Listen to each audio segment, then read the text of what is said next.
नमस्ते लखनऊ। क्या आप जानते हैं हम औरतों को ऊंचा आसमान, लंबी ज़मीनें और बहुत सारे इमोशंस थोड़ी ज़्यादा मेहनत करके मिलते हैं। क्या आप एग्री करते हैं इस बात से? एक डेटा पे अगर नज़र डालें तो सिर्फ 4% महिलाएं हैं जो एमडी, सीईओ और बाकी पोजीशंस पे है निफ्टी 50 कंपनीज में। और उसमें भी एक और बहुत अच्छा इंटरेस्टिंग डेटा है कि हम 59% वर्किंग वुमेन ऐसी होती हैं जो अपने फाइनेंशियल डिसीजंस खुद नहीं लेती हैं। इससे भी एग्री करेंगे आप? Sorry, I was 59% women, working women अपने फाइनेंशियल डिसीजंस खुद नहीं लेती हैं।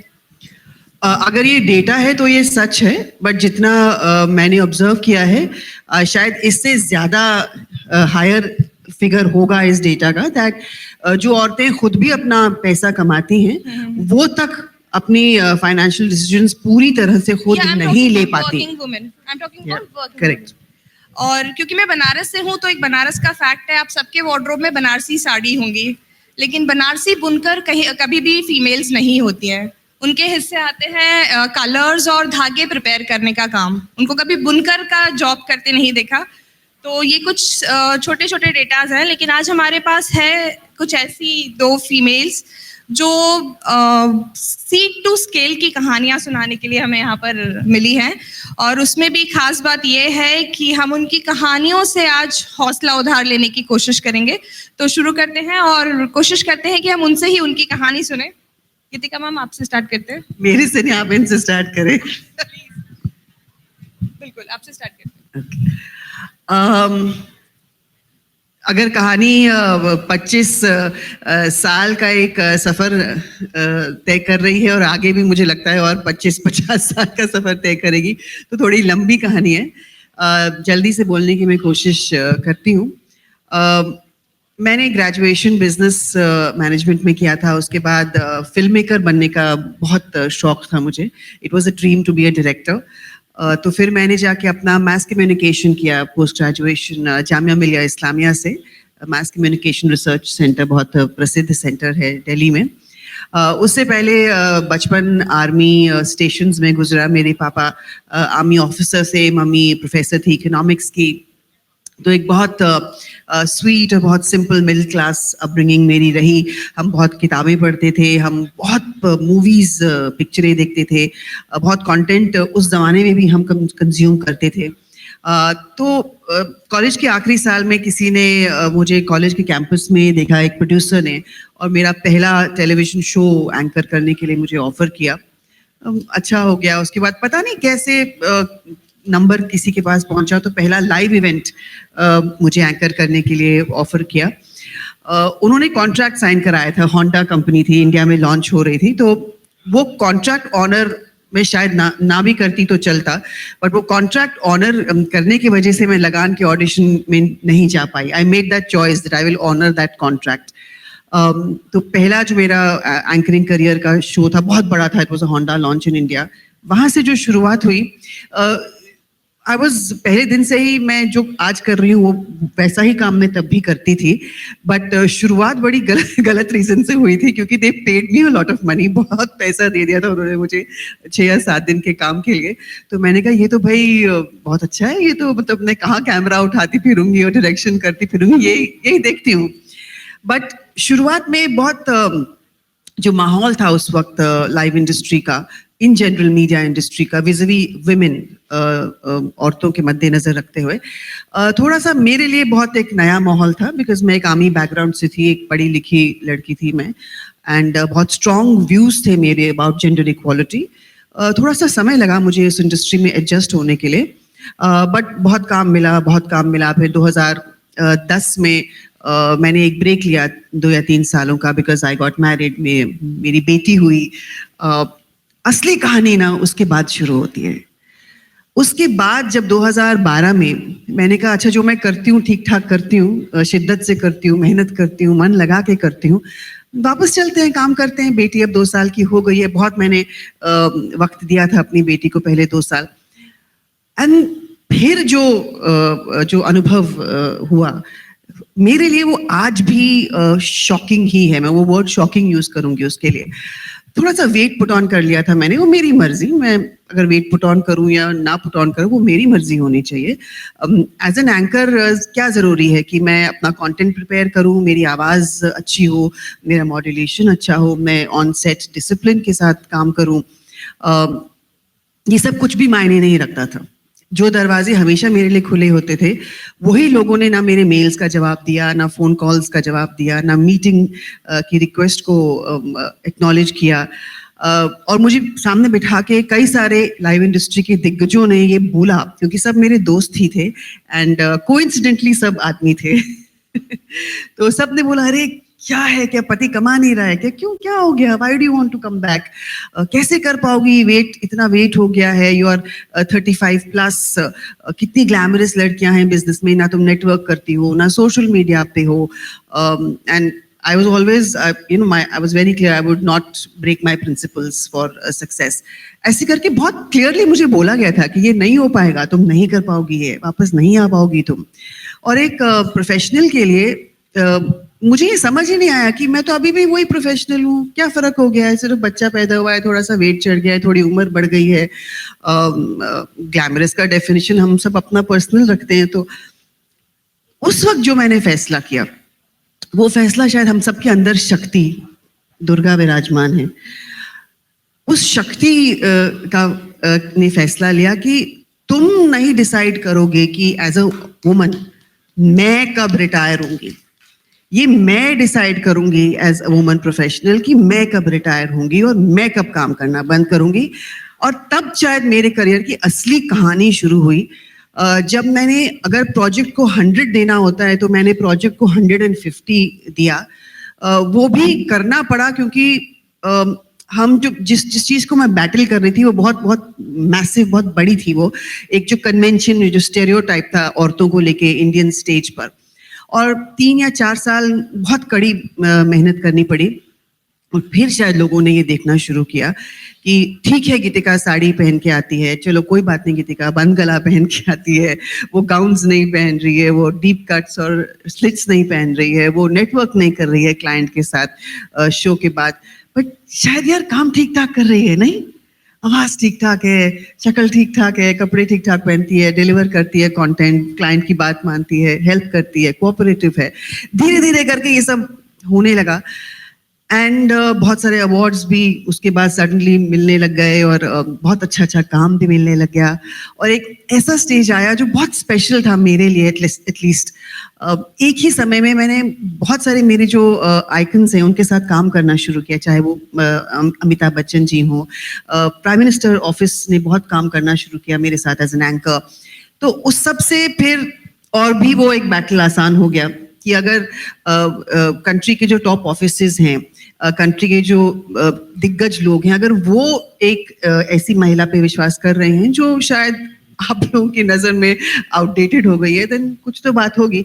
तो मेरे हिसाब से वो मेरी कहानी का बहुत बहुत इम्पोर्टेंट पार्ट है. मेरे लिए नहीं, मेरे लिए बिल्कुल भी नहीं, पर उन सब लड़कियों के लिए जो अब लाइव इंडस्ट्री में आती हैं, उनको ये कभी एहसास नहीं होता कि आपकी शेल्फ लाइफ 5 साल है, क्योंकि अब उनकी शेल्फ लाइफ तब तक है जब तक वो काम करना चाहती हैं. Very nice, thank you so much. तो अनुराधा जी, आपके जीन्स की क्या कहानी है?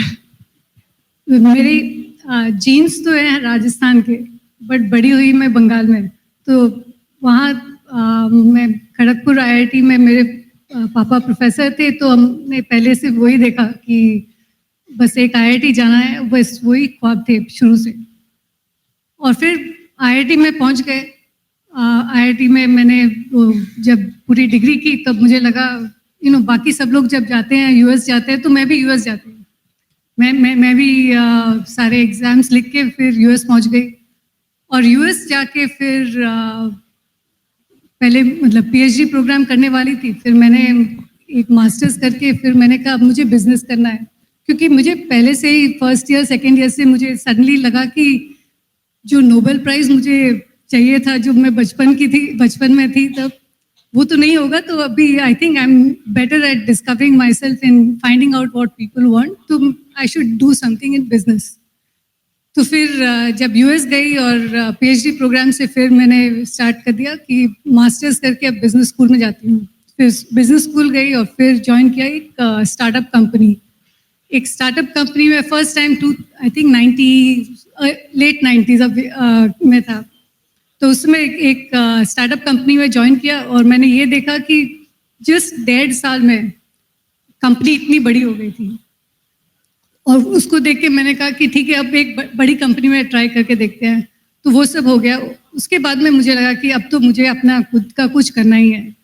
And somewhere around that time मेरी आई ऑल्सो गॉट प्रेगनेंट। मेरी एक बेटी भी हुई और साथ साथ में वो भी हुआ कि एक नई चीज़ आ रही है, जीनोमिक्स, बायो इन्फॉर्मेटिक्स जो कहते थे। तो ये सब गूगल के पहले की बात है, मतलब 1998-99 की बात है। तो मैंने उस समय फर्स्ट टाइम मैंने सोचा कि ये बड़ी ही इंटरेस्टिंग चीज़ है कि हम सॉफ्टवेयर सब लोग सुनते हैं, Y2K उसमें प्रॉब्लम आ रही थी, लेकिन ये इंटरेस्टिंग चीज़ ये है कि इससे हम अपने ही शरीर में क्या सॉफ्टवेयर है वो पता कर सकते हैं। तो ACTGs जो होते हैं, जो हमारे DNA में है, वो हम उससे पता कर सकते हैं। तो मैंने 2000 में मेरी पहली कंपनी शुरू की थी, ऑसिमम बायो सॉल्यूशंस। तो वो शुरू की थी, उस समय पूरी इंडिया में और भी कोई कंपनीज ऐसे नहीं थी। तो मैंने कहा ठीक है, अच्छी बात है। बहुत मुश्किल से फिर वो खड़ी की थी। लेकिन 5 साल के अंदर मुझे एक ऐसा मौका मिला कि एक जर्मनी से एक कंपनी थी जो हमारी सबसे बड़ी क्लाइंट होने वाली थी। लेकिन सडनली उन्होंने कहा कि we are in financial trouble, will you buy us? मैंने कहा या श्योर, व्हाई नॉट। तो मुझे उसमें कुछ पता नहीं था, लेकिन उस समय हमने ये निश्चय कर लिया कि फर्स्ट कंपनी जो है हम जर्मनी से हम खरीद लेंगे।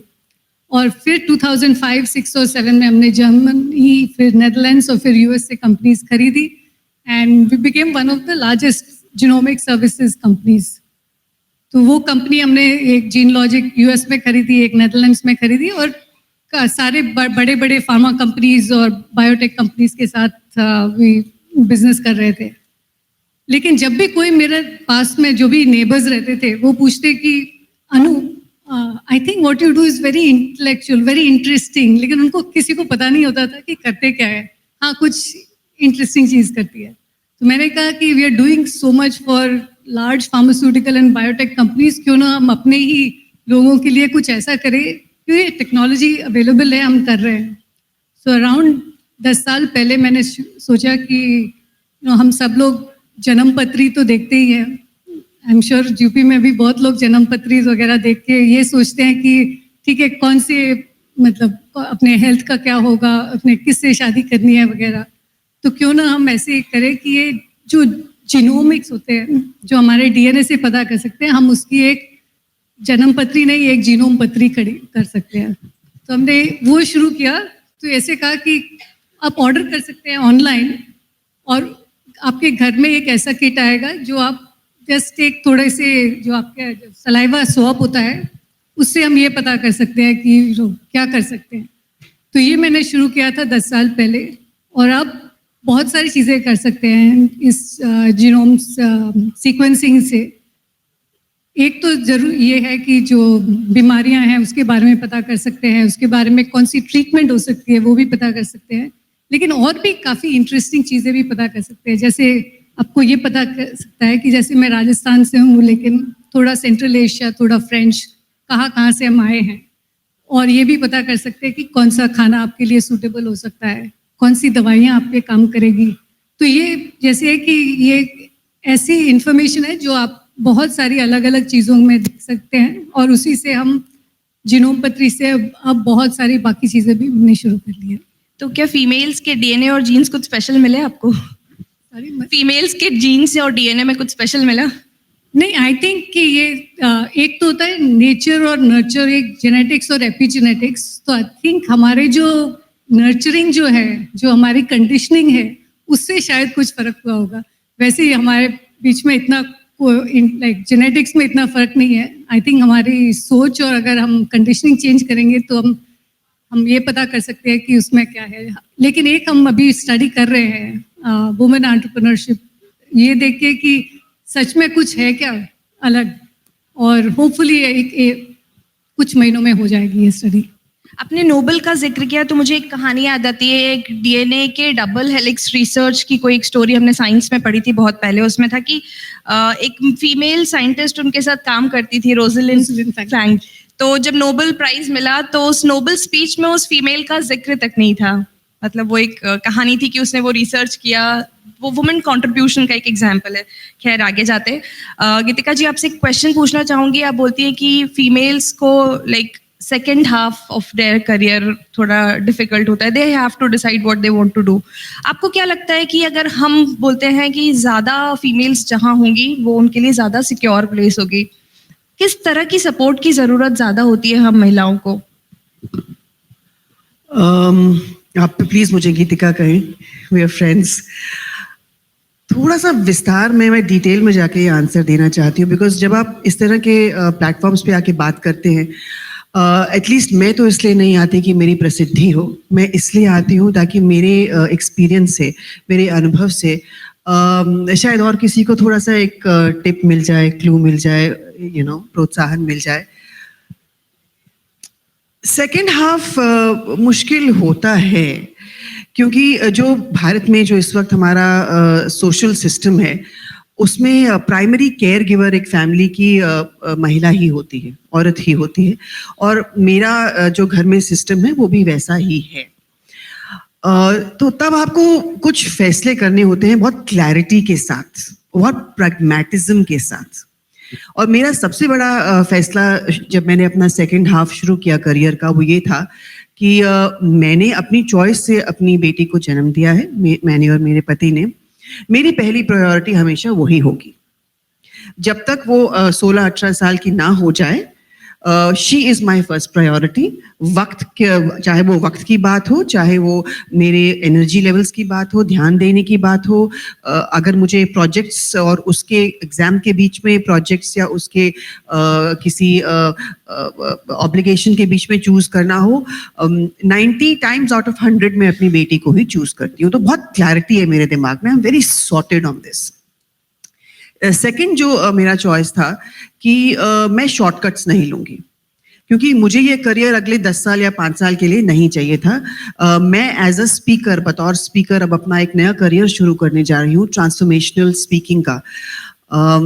मुझे ये तब तक करना है जब तक मैं अपने 2 पैरों पे खड़ी हो सकती हूँ। तो शॉर्टकट से मैं वहां नहीं पहुंचने वाली थी। मुझे बहुत ही प्योरिटी से ये जर्नी तय करनी थी, जो बहुत लंबी रहेगी, बट मैंने वो किया। वो एक बहुत क्लैरिटी के साथ दूसरा चॉइस था।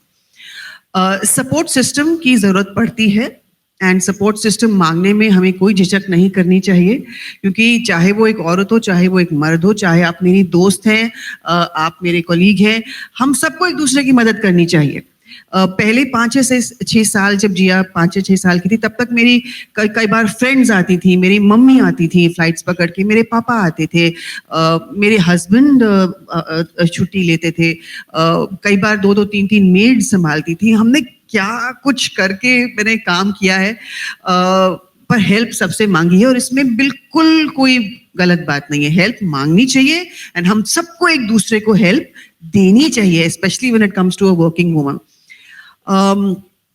उसके बाद आई वॉज वेरी क्लियर कि जो मेरी इंडस्ट्री है, लाइव इंडस्ट्री, उसमें जो एंकर्स हैं, हमने शुरुआत कहाँ से की थी, रिनी साइमन और वो सब लेजेंड्स से, और कहीं बीच में आके फ्रॉम 2000, 2005, 2010 सारा फोकस पूरा ग्लैमर पे चला गया था for stage hosts.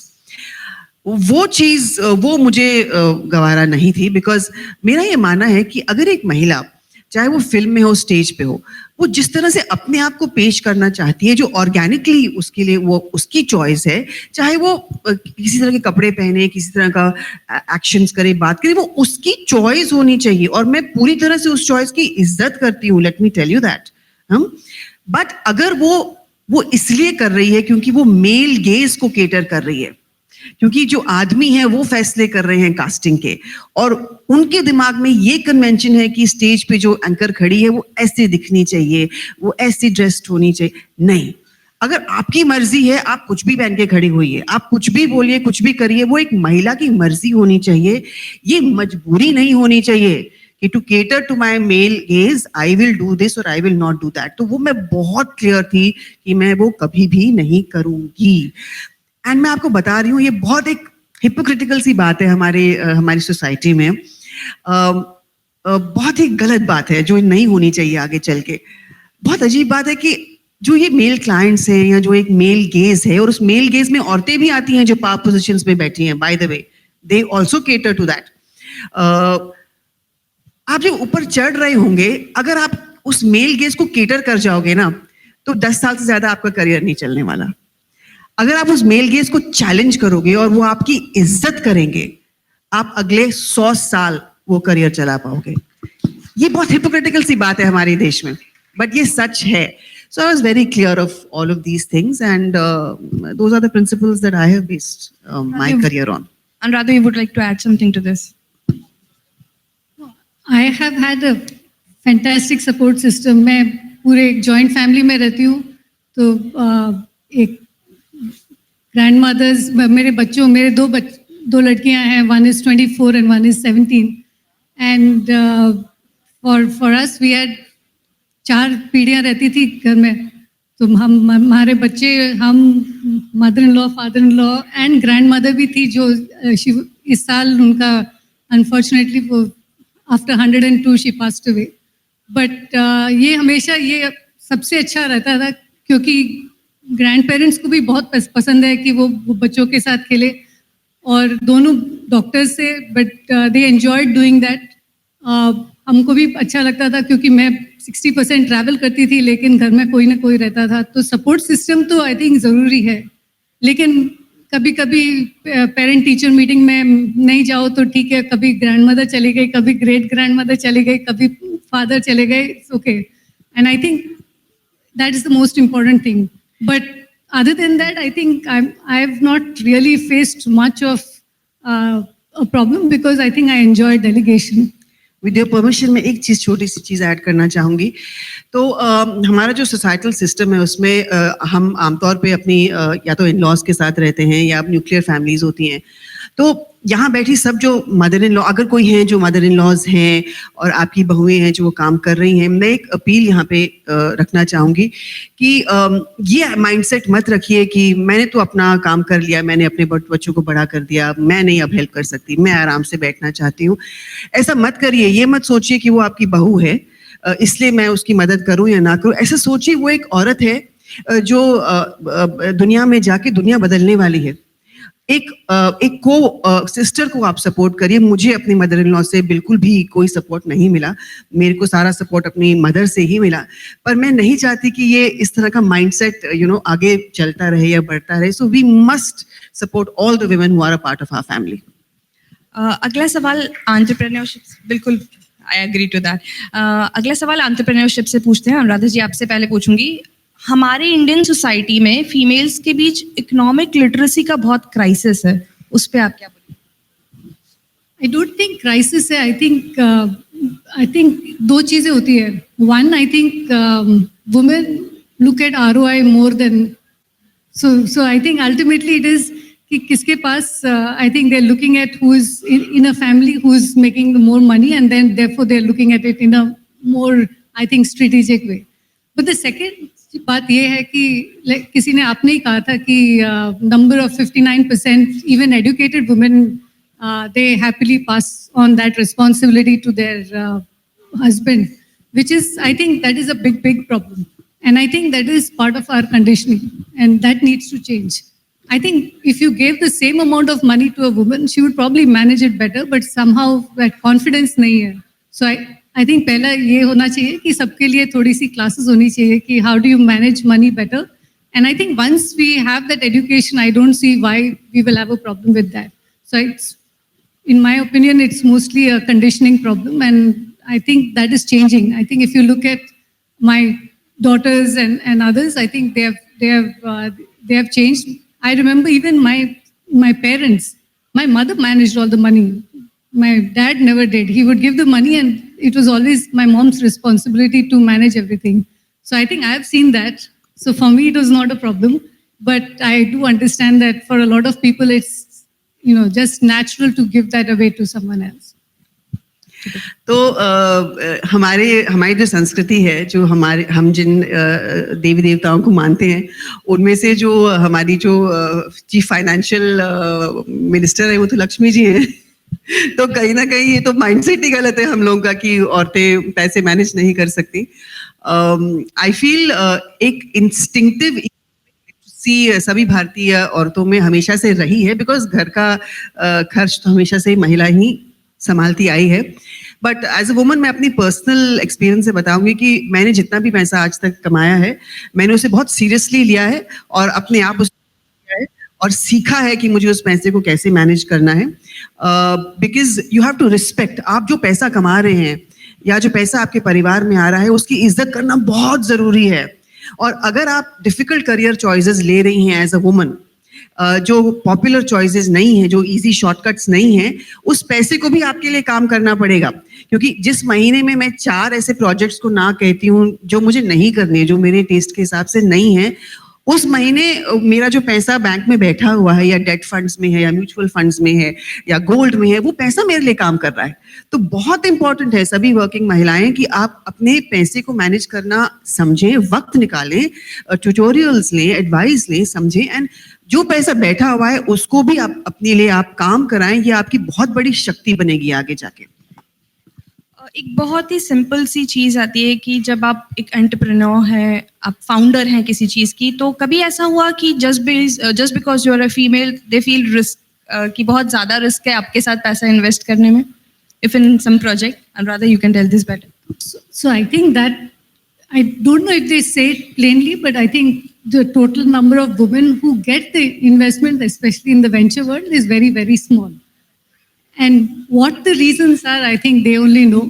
But because from a logical sense, that doesn't make sense, right? Like if you look at it, that you're seeing more returns from the data, but the reality is that you don't see that. And I think part of it is 2-3 things, right? One is when people want to invest money, they are comfortable investing in people like themselves, right? So I think we don't have enough women who are investing money, and therefore I think the natural this thing वो जो आदत हो जाती है वो अपने type के लोगों में इन्वेस्ट करने की. So I think first we need to change. More women need to become investors. Once more women become investors, then it becomes more natural, right? So you see that now we have a lot of bankers जो women हैं. So उसके हिसाब से I think we are seeing that it is more very normal to do that. So I think that's what we need to do. First change at the top, because once you change at the top, it becomes a normal thing. And the numbers have still not changed. I think the numbers are still quite bad, whether it is, sexism, ageism, whatever isms it is. But the truth is that is really there, and the data doesn't disagree. I have a different question for you. Being a strong woman, do men around you feel intimidated? All the time. Can I tell them a joke? Yeah. So, when I was in college या फिर जब मैं काम भी करना शुरू किया, तो वो एक सिली सा एक माइंडसेट था जो बचपन से वो यश चोपड़ा फिल्में देख के आई थिंक हम सब में घुस जाता है। अरे शादी करनी है, सेटल डाउन, ऑल दैट। बड़ी मुश्किल हुई थी मुझे, क्योंकि बहुत हर लड़का बहुत इंटिमिडेट होता था। और आज की डेट में भी मुझे लगता है, मुझे बोला जाता है बहुत खुले तरीके से कि वी गेट इंटिमिडेटेड। पहले मैं इसके लिए चिंता करती थी, अब मुझे कोई फर्क नहीं पड़ता, क्योंकि वो एक्चुअली मेरी प्रॉब्लम है ही नहीं। मैं कोई स्ट्रॉन्ग या वीक महिला नहीं हूँ, मैं हूँ, I am just my self. तो वो आपकी प्रॉब्लम है। अगर आपका माइंडसेट एक बहुत ही नॉर्मल इंसान को हैंडल नहीं कर पा रहा जस्ट बिकॉज वो जेंडर इक्वालिटी में बिलीव करती है, तो वो आपकी प्रॉब्लम है। आप अपनी इंटिमिडेटिव प्रॉब्लम को खुद सॉल्व करिए। आई एम ओके, मैं तो बिल्कुल ठीक हूँ जैसी हूँ। तो एक अगले क्वेश्चन पे जाते हैं। लाइक ऑफिसेज में females, you must be working with your colleagues, आपके साथ भी बहुत सारे लोग काम करते होंगे। ऑफिसेज में फीमेल्स का जो बिहेवियर होता है, या एट टाइम्स ऐसा लगता है मेल एम्प्लॉयज को कि they are asking for some favour, like favour in sense कि उन्हें ज़्यादा कुछ प्रोटेक्टिज्म मिल रहा है। जो इक्वल काम पुरुष कर रहे हैं वो उतना ही काम महिलाएं नहीं कर रही हैं। इस पे आप क्या कहेंगे Anuradha? I think the data says otherwise, na? कि Asking about the practical हाँ, thing. you're saying See, कि maybe if you have some incidents to quote here. So I think I remember जब मैं कॉलेज में थी तभी भी वो रहता था ना कि अरे इसको अच्छे ग्रेड्स इसलिए मिले क्योंकि ये she is a girl so the professor has given more marks, right? That's not that is not true, but it is just something that people feel comfortable in just saying कि मुझे इसलिए अच्छे number नहीं मिले क्योंकि उसको for a reason, right? Now if you look at most offices, I don't think at least हमारे office में ऐसा कुछ किसी को लगता है कि they are working harder than the women. I think they definitely speak louder than the women, but it's not necessary that they work harder than the women. So at least हमारे office में तो कोई नहीं कह सकता कि they are getting any additional bonus or any additional anything special that we are giving them.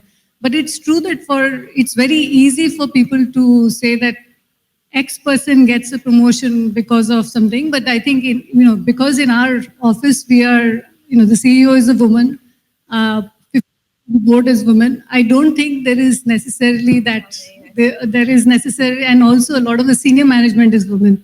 So I don't think anybody really thinks that there's going to be any favoritism, but it is just the way it is. We don't look at each person as a man or a woman. It's an individual who's working, and therefore they need to be looked at with the best possible way in terms of how you normally look at people and their leadership skills. Kritika, आपके पास जरूर कहानी होगी कोई? एक perspective है, अगर आप अनुमति दें तो जैसे मैंने अभी कुछ मिनटों पहले कहा कि एज अ वुमन आप किस तरह से अपने करियर को नेविगेट करना चाहती हैं वो आपकी चॉइस है, और मैं हर चॉइस की इज्जत करती हूँ. हैं कुछ ऐसी महिलाएं जो फेवरेटिज्म को एनकरेज करती हैं और बहुत ओपनली एनकरेज करती हैं, और वो उनकी चॉइस है और मैं उस चॉइस की इज्जत करती हूँ. All is fair in love and war. मैं शायद वो नहीं करूंगी. I have too much of pride in my own abilities. But जब वो ये कर रही होती हैं उन्हें बहुत ध्यान से एक बात सोचनी चाहिए कि वो जो एक जनरल ट्रेंड को एनकरेज कर रही हैं, वो जनरल ट्रेंड बहुत सारी और महिलाओं को इफेक्ट करता है जो ये नहीं करना चाहती हैं, और आप अपने आप को फर्दर सब्जुगेट कर रहे हैं to in front of the men. And UN का एक स्टेटिस्टिक है जो कहता है कि अगर जो करंट रेट ऑफ हमारा जो प्रोग्रेस है, जो जिस स्पीड से इस वक्त हम जेंडर इक्वालिटी को एड्रेस कर रहे हैं और जिस स्पीड से चेंजेस लाने की कोशिश कर रहे हैं पूरी दुनिया में, अगर यही स्पीड रही तो 250 साल लग जाएंगे इस दुनिया को जेंडर इक्वालिटी को अचीव करने में इन अ रियल वे. 250 साल. तो इसका मतलब यहाँ बैठी एक महिला अगर एक छोटी सी गलती भी कर रही है जिससे हमारा ट्राइब फर्दर सब्जुगेट होता है, आप अपने ज़मीर से पूछिए क्या आपको ये करना चाहिए या नहीं. That's all. आप दोनों के साथ बहुत सारे मेल कॉलीग्स काम करते होंगे, उसमें से कुछ होंगे जो आपको रिपोर्ट करते होंगे, they are juniors to you, but वो आपसे उम्र में बहुत ज़्यादा होंगे, मतलब बड़े होंगे आपसे उम्र में. उन लोगों को हैंडल करने के लिए क्या करती हैं? अनुराधा, आपसे स्टार्ट करें. So, अपने ऑफिस में तो इतनी कोई प्रॉब्लम नहीं हुई है क्योंकि Just because you're a boss. Yeah, I'm the boss, so there's no problem. But also, I think it's about the culture you create, right? I think 2-3 बार ऐसे हुए है कि मैं कोई एग्जीबिशन में गई और मैं खुद I was in the stall, I was helping set it up and do a lot of things. कहानियाँ बहुत है बट अलग अलग टाइप की, not necessarily in our office. तो क्या हुआ था कि मैं पहले अपने कार्ड सबको दे देती थी क्योंकि कंपनी नई नई शुरू की थी तो कार्ड्स बहुत लोगों को दिया हुआ था. तो कोई आया एग्जीबिशन में एंड देन आके बताने लगा कि oh nice, I met your CEO. I said oh very nice. तो मैं काफ़ी देर मैंने बात कर ली. I started asking, chit chatting and everything else, and then he said, oh, okay, what's your name? So I said, fine, here's my card. So उन्होंने देखा कार्ड में, said Anu Acharya, CEO, and then he blushed. He didn't know what to say. So I think there are many occasions where people assume that the CEO is going to be a male, and therefore, you come across situations. So I always find it funny and humorous. And मैं हंसते I managed to take that along and make them into nice episodes to write for my book. But within the office, I remember in the beginning, I think more than our own colleagues, it was sometimes when you're working with external people, people sometimes can't look at you in the eye. So I make it a point to say, can you talk to them, make sure that you look into them in the eye and then have a conversation. Because I think we need to normalize all that, right? I think kuch aise bhi hote hain ki even men are taught that they're not supposed to look into your eye and talk and things like that, right? So I think it is conditioning on both sides. And we need to normalize that and say that, we are all we are working in a company, we are entrepreneurs, and therefore this is all normal. But I think in order to take that all away, I think we'll have to use humor, we'll have to use, stories and other ways to be able to say this is all fine and normal and not necessarily something we should be worried about. मतलब ऐसा ही हुआ होगा कि अच्छा आप ही हो, आप ही थी वो. प्लीज. तो सबसे पहले तो मुझे भारतीय संस्कृति बहुत अच्छी लगती है. हमारी संस्कृति में कहते हैं कि बड़ों की तो इज्जत करनी ही है. इसलिए नहीं क्योंकि वो आपसे बड़े हैं, बट इसलिए क्योंकि उनका अनुभव आपसे बहुत ज़्यादा है. और एक बहुत इंटरेस्टिंग बात जो मैं मानती हूँ कि वो ईश्वर के ज़्यादा करीब हैं आपसे. तो their journey is more closer to God than yours. कई बार ऐसा होता है कि कोई आपसे उम्र में बहुत बड़ा है, वो आपकी टीम में है, कुछ ठीक तरह से काम नहीं हो पा रहा. तो उस सिचुएशन में जो मेरे गुरु कहते हैं कि हर किसी से अगर आप दिल से बात करो ना, और सच्चाई से बात करो और बैठ के बात करो, कोई ऐसी प्रॉब्लम नहीं है जो सॉल्व हो ही नहीं सकती. Because my mind set is that I follow the guidance of my heart and God lives in our hearts, so that guidance will never be wrong. तो आप दिल से या प्यार से जब अपने से बड़े से किसी से बात करते हैं ना, और इस इंटेंशन से बात करते हैं कि आप ही करोगे मेरे साथ काम, आप ही करोगे इस प्रॉब्लम को सॉल्व.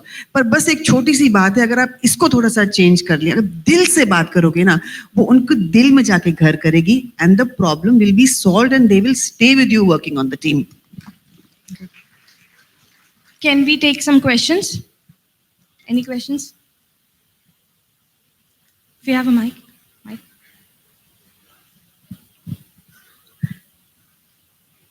Mic. सवाल सिर्फ अक्षय कुमार से नहीं पूछते हैं, अपनी बहनों से भी पूछा करते हैं.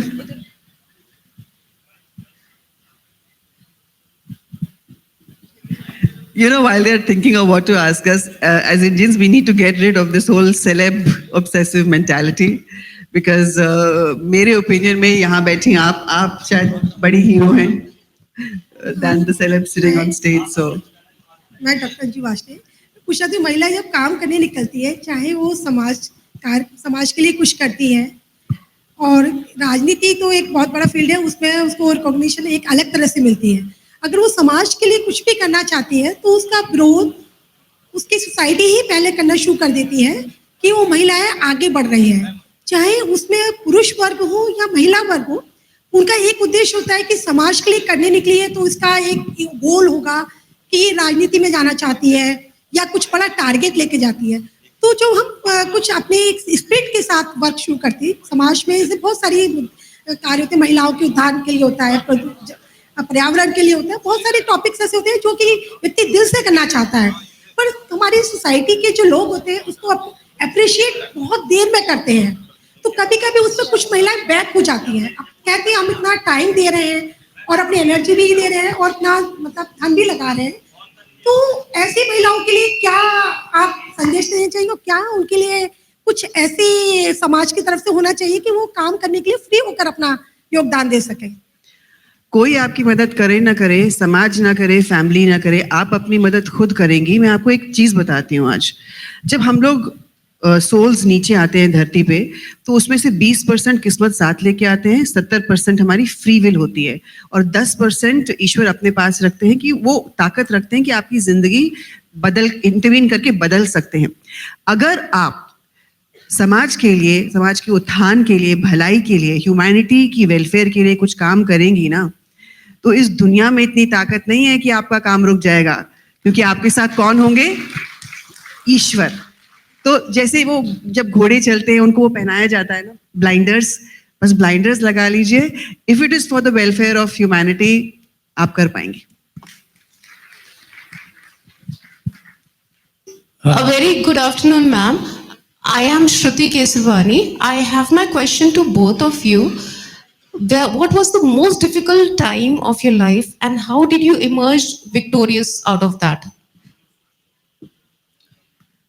I think one of the most difficult times was when I had to make a choice. So I was already running Ossimum, and I had to make a choice to start a new company because I wanted to do. I think that was the most difficult time for me because there was an existing responsibility that you have as running one company, and then you want to do something else. So basically, I followed my heart, and that's what happened. I wanted to know that what was that feeling you followed your heart, right? So the liners, that motivational liners that you can give us to come out of the miseries. So I think in the end, it depends on what you value the most. And if you value that you want to create impact, then you follow what will create that impact for you. If you think that you want to, take care of something else, then I think you need to do that. So ultimately, I think you want to follow what your heart is saying, that this is your passion and this is what I want to do. And then you will find that roads clear up when you have decided that that's what you want to do. मेरा आपसे सवाल ये है कि ये एक सच्चाई है जिंदगी की कि 100 लोग 200 लोग दौड़ते हैं, उसमें से एक विजेता होता है, ठीक है? तो फिर उसको बुलाया जाता है, वो आके अपना व्यू पॉइंट देता है। और होता क्या है जिंदगी में, जब रिजल्ट फाइनली अच्छा हो जाता है, ठीक है, तो हम कुछ भी कहते हैं। तो मैं आपसे ये पूछना चाहता हूँ, या आप बताएं कि जैसे आप टर्न अप हुई, जब आपकी बेटी थोड़ी सी बड़ी होगी तो आप सोचना मैं अब वापस जाती हूँ तो मैं करती हूँ, तो आप शॉक्ड हो गई कि ये तो सब बदल चुका है, मतलब ये एक बहुत बड़ी सच्चाई भी, और इससे बड़ा शौक हो नहीं सकता। जब ये होता है ना तो आदमी को पता चलता है कि ये व्हाट इट इज। अच्छा, अब आप चूंकि आप एक डायनामिक पर्सन थी और आपने ये सोचा कि मैं समझौता भी नहीं करूंगी और अपनी शर्तों में जिंदगी जीऊंगी, राइट? अब आज आप सफल हो चुकी हैं, तो आप ये बताएं, क्योंकि सुनने वाले सैकड़ों हैं, लाखों हैं, ठीक है, उनके लिए जब ये चैलेंज आता है ना, तो क्योंकि हर समय रिजल्ट वो सोच तो लेती है चैलेंजिंग बनना है, लेकिन आसान नहीं है, तो जब वो डगमगाएं तो क्या करें, तब उनकी क्या पावर हो? एक कोटेशन है, मार्क्सिस करके कोई ग्रीक फिलोसोफर थे शायद, उन्होंने कहा था, it is better to die on your feet than live on your knees. And जब आप डगमगाना शुरू करते हो ना, तो बस इनर पर्पस पता होना बहुत जरूरी होता है। हम सबको अपना लाइफ का, हम सब जो नीचे आए हैं ना, ये कोइंसिडेंस नहीं है, हम सबको एक पर्पस देके नीचे भेजा गया है। अगर वो पर्पस आपको बहुत क्लियरली पता हो, या आपका दिल हल्के हल्के आपको जिंदगी भर बताते रहता है कि आपका क्या पर्पस है, आंखें बंद करिए और कनेक्ट करिए अपने दिल के साथ, और आप अपने आप से पूछिए, ये जो कार्य है, ये जो बैटल है जो मैं लड़ने जा रही हूँ, क्या वो उस इनर पर्पस के साथ कनेक्टेड है? अगर है तो दो पल आप डगमगाएंगे और फिर से आपके अंदर एक शक्ति, एक ऊर्जा आएगी, क्योंकि वो आपका लाइफ पर्पस है। ईश्वर, यूनिवर्स सब आपको अंदर से शक्ति देगा उसको एड्रेस करने के लिए। सब डगमगाते हैं, सब रोते हैं। ऐसे ऐसे दिन आए हैं जब मैंने टेबल पे सर रख के बहुत रोया है, क्योंकि गवर्नमेंट शो से मुझे पुल आउट किया गया है, मेरी नैनी नहीं थी, रात को 10 बजे रिहर्सल करने आओ, FPG अभी बुला रही है, बहुत सारी ऐसी चीजें हुई हैं, बहुत रोई हूँ मैं, बहुत गुस्सा आया है मुझे। बट इवेंचुअली अगर वो आपके लाइफ का पर्पस है तो आप डगमगाओ, एक्सेप्ट करो, पॉज करो, सो जाओ, अगले दिन सुबह उठो, ईश्वर का नाम लो और आगे बढ़ जाओ।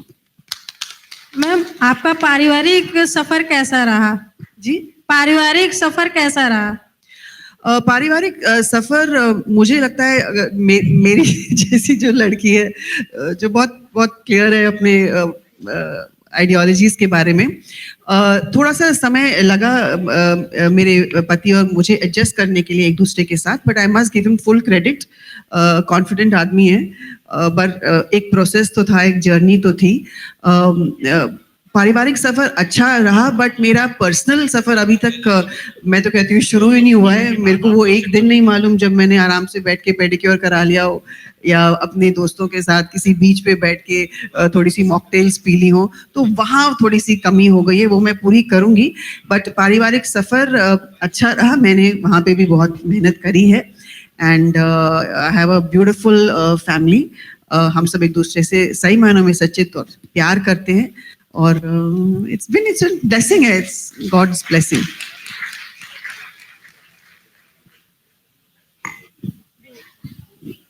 जैसे अभी बताया कि एक स्टेट पे सीईओ बनने के लिए, कोई भी ऊंची पोस्ट पे जाने के लिए किसी महिला को एक पुरुष की अपेक्षा ज्यादा मेहनत करनी पड़ती है. और इस बात को जब हम एक जगह पहुंच जाते हैं, तो अगर पुरुष होते हैं तो पुरुष तो उनका साथ देते हैं, पर महिलाएं दूसरे को पीछे खींचने की कोशिश करती हैं. ये कई बार ऐसा होता है, तो क्या हमें एक करना चाहिए कि इस तरह की महिलाएं ना करें? नहीं, आई थिंक काफ़ी महिलाएं ऐसी होती है जो दूसरी महिलाओं को हेल्प करती है. और मैंने तो एटलीस्ट बहुत लोगों को ऐसे ही देखा है कि there have been many people, many women and men who have been helpful. So I think let's not generalise that women don't help other women. I think there might have been a few and those get publicized. So let's think positive. You will find that there will be more women helping other women. Namaskar, ma'am. Sorry to interrupt, ma'am. Just a second. Yeah. So you want me to answer her question? Yeah. Okay. हाँ, मेहनत ज़्यादा करनी पड़ती है. ये दुनिया है इस वक्त इसी तरह से, यही है दुनिया. तो अभी आप क्या करोगे, दुनिया से चले थोड़ी जाएंगे. जो सिचुएशन है उसको तो हमें जूझना है ही. पर ये सोच के मेहनत मत करिए कि आप अपने लिए मेहनत कर रही हैं, ज़्यादा मेहनत करनी पड़ रही है आपको अपने मेल काउंटर पार्ट से.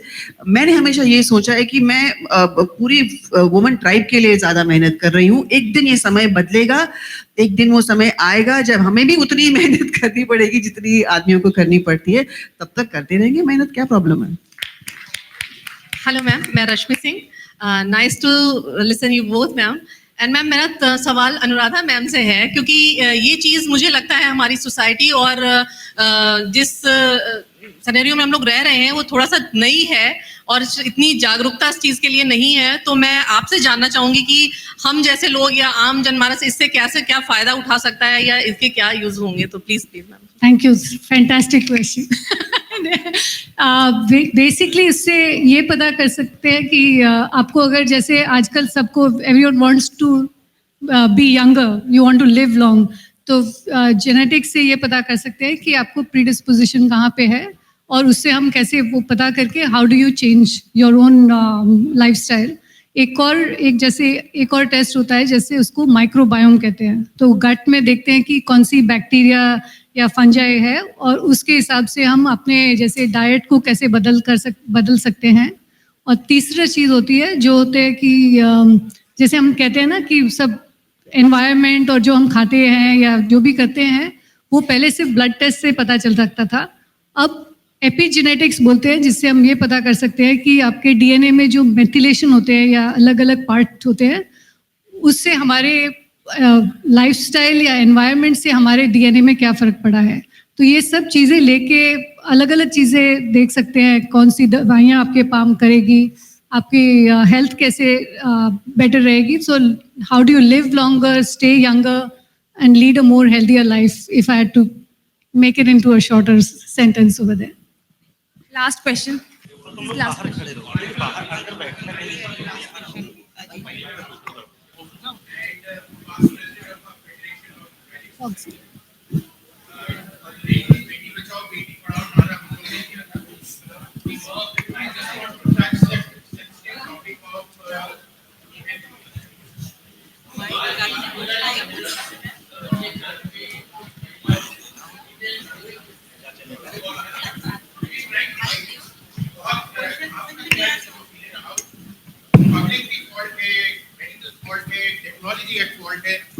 How should we go about this? So I know fantastic genome and microbiome you've touched. That we can discuss something else on this. But the social problem with women in India is still the respect of women. बेटी पढ़ गई है, बेटी बचाओ बेटी पढ़ाओ में पढ़ गई है, गांव-गांव में PhD हो गई है, पर अभी भी empowered नहीं है. And that empowerment, once it does not come, she will not respect the female child. You are lucky that you're bringing 2 daughters. We are lucky we're bringing daughters who are doing very well in the world. But there are still women who are aborting female So fetuses. I'll maybe talk about how I read my father's diary after he passed away. I'm the second of 3 girls in my family, and we are from Rajasthan, right? My dad was a professor, and he never mentioned this to us, but when we read in his diary, he basically talked about how other people were bothering my mom because she had a daughter. And he kept saying, the way he was making sure that he provides a support system to her at that point of time was probably the most important thing for her. And I think I asked the same question to my mom, and she basically said the same thing. She said, yes, there were people who were saying, the first daughter, they were fine. The second daughter, they were fine. The third daughter, I think it started to really, a lot of people started saying things. And I'm sure there are many. I know many of my cousins and all who have had 5 daughters just to make sure they have a 6th son and things like that. But I think what my dad and mom decided at that point was to say that, yes, there will be societal pressures, but our daughters are more precious. And they made sure that after third, they made sure that, this was their family, and that they will make sure that these are 3 kids who they were going to educate and make sure that they take them to the next level. So I think, yes, there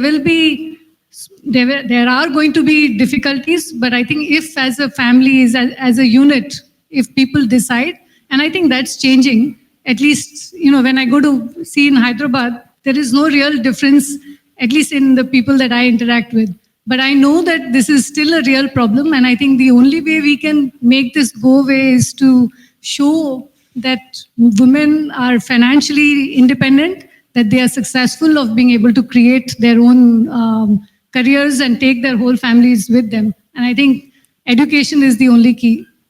Thank you so much. Thank you. I- It was really... I'll just take 45 seconds. It's very important, for the women sitting here, with your permission. I was, when you said you were a gynecologist, I hoped you'd ask this because it was in my mind when I was looking at all the women in the audience here. One of the very important challenges that हम लोग जो औरतें face करती हैं वो है menopause. जब हम अपने सेकेंड हाफ करियर्स का शुरू करते हैं, तो मैं आप सबके साथ ये शेयर करना चाहती हूँ कि इसके बारे में भी बहुत बात होनी चाहिए. ये बहुत एक मेजर प्रॉब्लम आती है औरत की लाइफ में, करीब 4 या 5 साल तक ये प्रॉब्लम चलती है. चैलेंज है बहुत हैवी, और इसको सोसाइटी को एक्नॉलेज करना चाहिए कि मेनोपॉज एक फिनोमिनन है जो हर औरत के साथ होगा, और ये बहुत मुश्किल समय होता है उसकी ज़िंदगी में, और उन औरतों को इसको एक्सेप्ट करना चाहिए कि ये मेरे माइंड के साथ हो रहा है, ब्रेन के साथ हो रहा है, मेरी बॉडी के साथ हो रहा है, ये इस वक्त मेरी लिमिटेशंस हैं, और मैं इन लिमिटेशंस के साथ अपने आप पे कितना प्रेशर डालूं, कितना और आगे बढ़ना चाहूं, क्या मैं थोड़ा सा स्लो डाउन करूं, ये सब क्लैरिटी औरतों के दिमाग में होनी चाहिए. एंड फैमिली को, सोसाइटी को इसे एक्नॉलेज करना बहुत ज़रूरी है कि ये जो 4-5 साल का एक पीरियड होता है एक औरत की ज़िंदगी में, उस वक्त आप उसे सपोर्ट ना दें, पर सिर्फ समझें, बस इतना ही काफ़ी है. And I hope publications like yours and the government bodies, everybody also begins to not just talk about feticide and gender equality, women's right, but also about menopause, which is a very, very, very big challenge for women across the world. Thank you so much. इतनी सारी खूबसूरत बातों के लिए आप दोनों का शुक्रिया. एक छोटा सा रिलेटेबल कोट है, मैं आप लोग के लिए पढ़ना चाहूंगी. All women become like their mothers. That's their tragedy. No man does. That's their. Thank you. Beautiful. अगर आप ये वीडियो YouTube पर देख रहे हैं तो हमारे चैनल को सब्सक्राइब करें और बेल आइकन को दबाना ना भूलें. अगर आप Facebook पर ये वीडियो देख रहे हैं तो हमारे पेज को लाइक करें.